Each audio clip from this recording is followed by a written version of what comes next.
All right, welcome to Rock Show Critique. We have another very special guest today, none other than Mr. Mark Slaughter.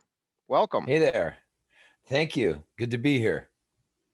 All right, well, it's been a while since you've been up in our neck of the woods here. I think the last time you were up here was at Bronze out in 2013 up here in the Western New York area.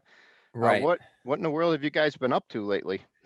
Well, we've been sitting on our in our houses waiting for this virus to go away, and I mean that was a good part of last year. Prior to that, it's just kind of where the promoters and where the spots are that hire the band. So it's not like we can go, we have to play here, or we have to play there. It's really up to the promoters more than it is up to us. So, but yeah, we're going to be coming up there to rock with you guys, and really looking forward to it. Yes, we're definitely looking forward to having you here, especially considering it was on such short notice because you guys Right.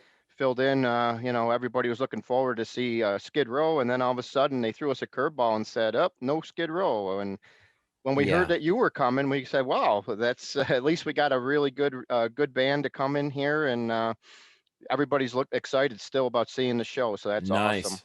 Nice. That's great. Yeah. It's the guys in Skid Row are real dear friends of ours, and ZP, their new singer's fantastic, and they're working on a new record. So I mean, these guys are they're juggling a lot. So it's unfortunate, but we're glad we can fill in the blank on this one for them. But they're good guys. We love Skid Row. Yes. One of the questions I had for you was as far as since we were talking about touring here, Hmm. been a while since you guys have been out on like a major package where you've been out on one of those packages where you're Right. tied up all Right. summer. What do you prefer? Do you prefer these fly-in dates or do you like to be on packages? What's your preference regarding that? Well, I think that if it's a right package, it's great. There hasn't been a lot of package tours, that we were obviously going to be on the one with Rat and us and Skid Row and so we were going to go out there and do some shows, and then that got yanked from us. So it really is one of those things of wherever it makes sense to play for us is where we'll play. We still run a tight ship, and we still treat it as a business, but we also love what we do. So in that side of it, we just try to pick the good shows so that it represents well for everybody. So everybody we know that come to the shows go, wow, that was a great experience, because it's a reputable promoter or a reputable, gig, so to speak. So that's really what we stay to. And again, we're glad to be up and running again and coming up in your neck of the woods. Yeah, I remember back in it's like 2000, I believe, you guys were on the Poison tour with Cinderella and Dokken. Right. That was probably out of all the Poison tours they did post 1999. That was definitely what I feel was the strongest package. It Yeah, just that was hit good. head Good to times. toe. It was an awesome show all the way around. Yeah, it was, and again, all these bands, one thing that we've all of these bands have accepted at this point, it's a part of nostalgia now. It's a time that makes you smile. It's a music that makes you smile, feel good, and that's the key point with all this, is that this music is just good time music. I mean, that's really what all of our music represented. And so when we're going and doing these shows right now, we just did some shows with we played with Steven Adler and Vixen and Great White, and it's just a lot of fun. It's like old home week. It's like going back to high school and seeing your buddies you haven't seen in a long time. So especially after this last year, Yeah. so. Mhm. One question I have here is I don't think many bands out there have produced and arranged every single album they ever recorded. How were you able to get the record companies to agree to that back in the day when you just had we kind of started? we had kind of give them an ultimatum that either let us go ahead and produce this and be in control of our own stuff, or we can just go to another label. And it was kind of a Las Vegas poker bluff, but it worked good. and we were able to actually, it worked pretty good, and we were actually able to, from that point forward, is to always be in musical control to be able to do that. And that's not the norm. I mean, we're the only band from our genre that really wrote, produced, and did all those things ourselves. So, but we love the creative process, and I think that's another thing with our band is we're out there doing our music and our songs. It's not somebody else's songs that somebody wrote for us. So it's a lot more personable. Right. Now, speaking of your catalog here, if you would have told me that Back to Reality would have been the last studio album you have recorded up to this point, I would have said you were crazy. Right. Why has there not been another Slaughter album all these years later? Well, it's kind of like, everybody got into life and doing other things, and then before you know it, 21 years goes by. That's why I kind of did a couple solo records, is just because I felt like I still needed to artistically put some stuff out there. But my guys are, they play with Vince Neil in his solo band, and they were off doing that. And while they're doing that, it's like, well, I'll just record. So that I spend my time here in my studio. This is what I do, and that's subsequently how all that happened. But you know, we're all in different areas. Coming back to Hmm. Slaughter, we're all in different areas and doing different things. And really, this is the first time we're all getting back and really focused on going out there and kicking ass and taking names like we haven't in a long time. Yeah. The musically, I mean, it's like we like to record, but it's just the whole music situation, as far as downloads and things that are out there, is just not what we know, and we put our energy into things that we know is part of the entertainment aspect of it, is to entertain. And even if we were to write new stuff, it's like when I saw Paul McCartney years ago. He came out there and he played a Beatles song, and he plays a Wings song. He goes, "I got a new one for you," and then everybody goes and buys a T-shirt. It's like it's hard as an artist, but you got to realize that you're part of the nostalgia. You can put out music, but people are emotionally attached to that time. And there are going to be people that are emotionally attached to your new music, but it's a different thing. Yeah, so what happened to the music? I mean, why, granted the internet and Napster and all these downloading sites and stuff happened, but as far as it seems like the quality of the music, it's just not there like it once was. Why? Well, the budgets are gone. There's no record labels, and again, a lot of bands and musicians. There was a machine of producers who produced well, and engineers who worked with the producers, and there was a lot of people involved that made a lot of those machines work. And when you take all those songwriters and those people that put those things together, then you lose the core of what that music was. For our stuff, we did it all ourselves, but to us, it's like putting something out new right now. We're kind of going backlogging right now. We're releasing. We released a box set on Kiss My Wax Records of Fear No Evil, for the vinyl enthusiasts. It's out there. And that's kind of the stuff that we did. We went back and found some demos, and we're just kind of, I think we're just cleaning house right now and just going, where are we going? What's happening with our music? I don't have the answers. Anybody says they've got the answers is full of shit, because you're not going to have it. The truth of the matter is you just make music because you love to make music.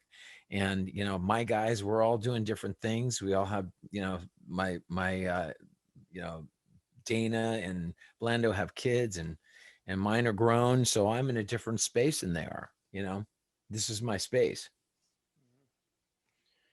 Yeah, it just seems like that when some of these bands that have been around a long time decide to make an album, though, they try to modernize it. I don't know why they just don't strictly just do what they do best and just do Yeah, make it, just write a song. Yeah, and again, even on my solo records, there's some modernization that you have to grow a little bit, but at the same time, I don't think you can run away from where you came from. Right. I'm working with Mark Farner on a project with him, and he's got these great songs, and we're doing some recording here in my studio, and this is one of my biggest influences as far as people as a kid. I mean, Grand Funk Railroad was Hmm. was huge. It's the biggest American band in that side of it in the 70s. And so I'm working with Mark, and again, we're not doing, speaking of modernization, we're not going too modern to where we're losing where he came from. We're keeping it straight up of what Grand Funk would do, and the songs are turning out amazing. Awesome. Sounds good. Yeah, we just seen Mark up at the same place you're going to be playing at. Yeah, He when was Vince couldn't do it. Yeah, when yeah, Vince couldn't do the show. exactly. I Yeah. was hoping that you guys would just stepped in. Would have been simpler, but but that worked out Yeah, yeah. good either way. We get to see you both. Yeah, yeah, it's great. Absolutely. Well, we're really looking forward to coming up there, and we're very happy that Kathy's invited us up to Batavia, and Mhm. it's going to be great. It's going to be good time for all, and it's sad that our friend Skid Row couldn't make it, but we're going to make the best of it, and Queensryche's amazing, so it'll be good fun. All right, just a couple final questions. Sure. On the Back to the Reality album, you guys have a couple gems on there that I feel just really, they just didn't do what you would hope.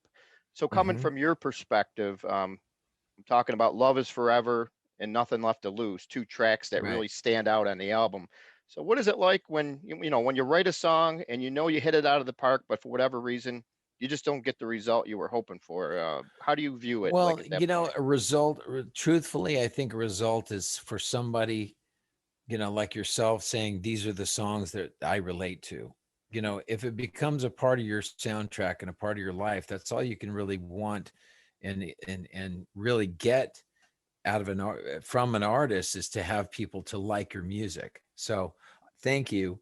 And in that side of it, you don't know, you just make music because you love making music. I we there is an art of writing songs, and that's one of the things we've been doing a long time, and we love doing it. And but it really comes down to, not everyone's going to be as successful.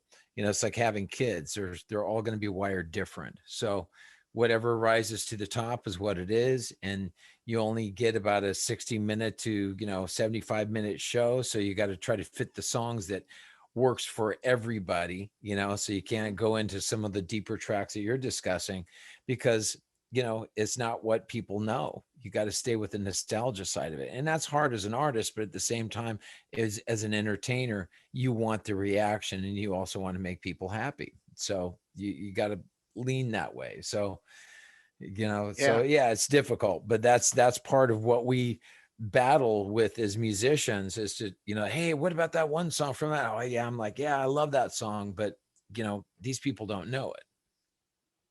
So Right. you got to do what people, go for the masses. All right. Well, you guys have been at this for so long. Do you still have any goals or achievements you hope to accomplish? Um, you know what? I just say keep making music, keep entertaining.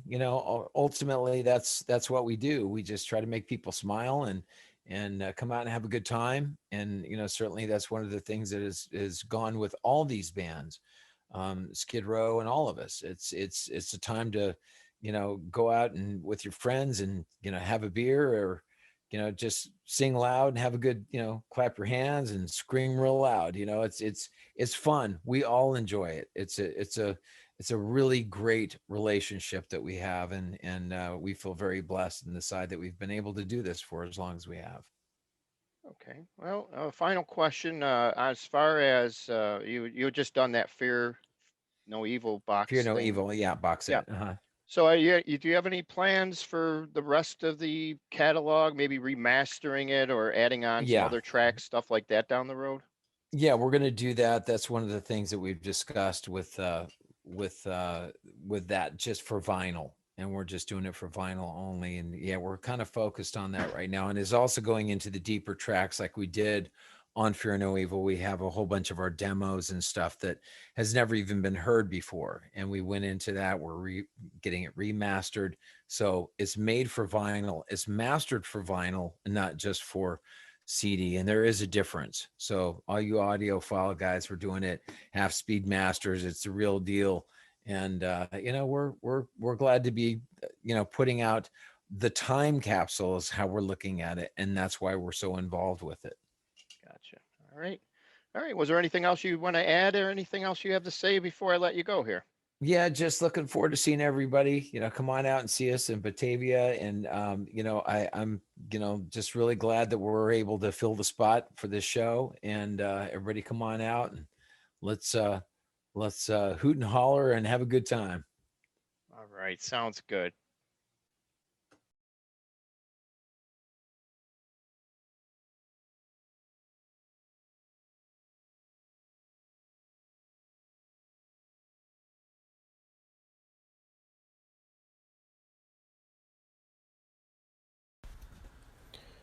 Get your tickets for Slaughter Friday, July 23rd at the Rockin' at the Downs concert series at Batavia Downs Gaming and Hotel. Tickets are also available at bataviaconcerts.com. Be ready for a rockin' good time.